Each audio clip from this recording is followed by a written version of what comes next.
ভিক্ষুক রাস্তা দিয়া যায় আর জমিদারের পুত্রবধূও যায়। একজন সামনের থেকে আসতেছে, একজন সামনের দিকে যাইতেছে।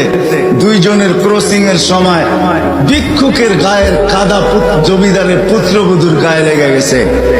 সে দুনিয়া আন্ধার করে ফেলছে, স্বামীকে ডাইকা নিয়ে আসছে, বলছে ভিক্ষুক আমার কাপড় নষ্ট করে দিছে। সে শুধু ভিক্ষুক ছিল না, বৃদ্ধ ছিল।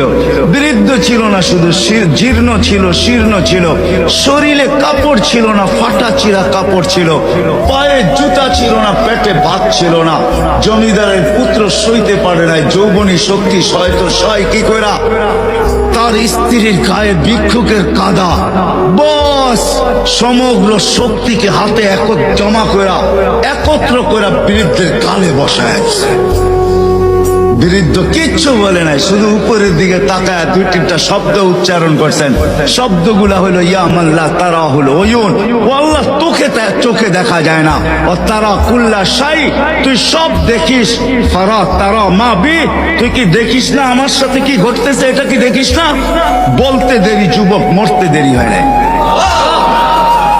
জমিদার চলে আসছে, প্রতিশোধ নিবে। বৃদ্ধের একদিকে মুস্কি হাসি, একদিকে বলতেছে প্রেমের খেলা এমনই হয়। জিজ্ঞাসা করছে কিসের প্রেমের খেলা রে? বলছে ওর প্রেমিকার গায়ে আমার কাদা লাগছে, পায়ের কাদা লাগছে, ও সইতে পারে নাই। যৌবনী শক্তি দিয়ে আমার বৃদ্ধ গালে বসায় দিছে। আমাকেও একজন ভালোবাসে, সেও সইতে পারে না, সেও সইতে পারে না। ও তো থাপ্পড় দিয়া খেলতো, সে জান নিয়ে নিছে, জান।